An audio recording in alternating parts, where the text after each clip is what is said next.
अस्सलाम वालेकुम। की हाल जे? ठीक ठाक फिटफाट। अच्छा यार, बलोचिस्तान की सूरत हाल पता की है? सरदार मेंगल जो करा है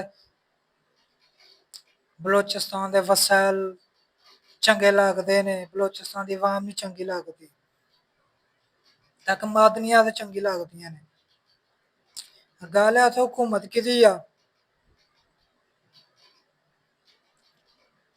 2-3 दफा सरदार मेंगल ने हुकूमत की है बलोचिस्तान की। बलोचिस्तान दे विच बदलिया नहीं बलोचिस्तान। की कम किया इन्हें?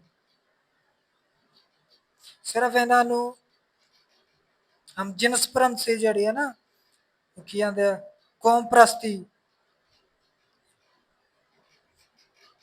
ਉਹਦੀ ਬਿਨਾਂ ਦੇ ਲੋਕਾਂ ਨੂੰ ਭੜਕਾ ਕੇ ਦੂਸਰਿਆਂ ਸੂਬਿਆਂ ਨਾਲ ਲੜਾਇਆ ਜਾਂਦਾ ਹੈ।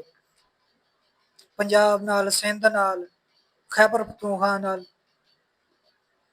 ਜਿੰਨੀ ਵੀ ਵਡੇਰੇਬਾਜ਼ੀ ਆ ਨਾ, ਸਿੰਧ, ਬਲੋਚਿਸਤਾਨ, KPK, ਇੱਥੇ ਹੁੰਦੀ ਹੈ ਵਡੇਰੇਬਾਜ਼ੀ।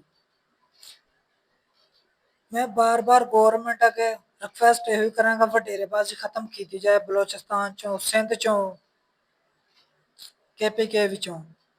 ਜਦ ਤੱਕ ਇਹ ਵਡੇਰੇਬਾਜ਼ੀ ਖਤਮ ਨਹੀਂ ਨਾ ਹੁੰਦੀ, ਨਾ ਬਲੋਚਿਸਤਾਨ ਬਦਲ ਸਕਦਾ, ਨਾ ਸਿੰਧ ਬਦਲ ਸਕਦਾ, ਨਾ ਹੀ ਖੈਬਰ ਪਖਤੂਨਖਵਾ ਬਦਲ ਸਕਦਾ ਹੈ। KPK ਬਦਲਦਾ ਹੈ। ਵਡੇਰੇਬਾਜ਼ੀ ਨੂੰ ਛਿੱਤਰ ਫੇਰੇ ਜਾਣ ਸਵਾਰ ਕੇ, ਜਿੰਨੇ ਵੀ ਸਰਦਾਰ ਨੇ ਕੁੱਟੇ ਜਾਣ, ਤਾਂ ਕਿ ਇਹਨਾਂ ਉੱਤੇ ਜਿਹੜੇ ਨੇ ਕਾਨੂੰਨ ਲਾਗੂ ਕੀਤਾ ਜਾਏ,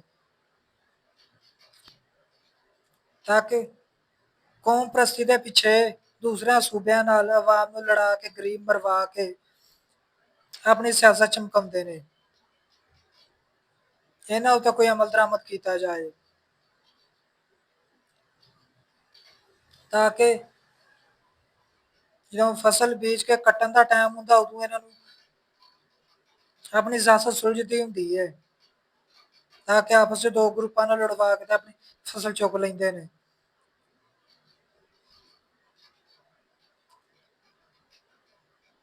ਤਾਂ ਕਿ ਡਿੱਗ ਸਕੇ ਨੇ ਬਲੋਚਿਸਤਾਨ ਦੇ, ਫਿਰ ਬਲੋਚਿਸਤਾਨ 'ਚ ਕੰਮ ਕਰਨ ਨਾ, ਨੌਕਰੀਆਂ ਦੇਣ ਉੱਥੇ, ਨੌਕਰੀਆਂ ਦਿੰਦੇ ਨਹੀਂ। ਕੋਈ ਵੀ ਕੰਮ ਹੁੰਦਾ ਇਹਦੇ ਵਿੱਚ ਰੋਕਥਾਮ ਕਰਦੇ ਨੇ। ਇਸ ਦੀ ਵਜ੍ਹਾ ਤਾਂ ਕਿ ਆਪਣੇ ਖਾਣ ਵਾਸਤੇ, ਆਪਣੇ ਢਿੱਡ ਤੇ ਹੱਥ ਫੇਰਨ ਵਾਸਤੇ।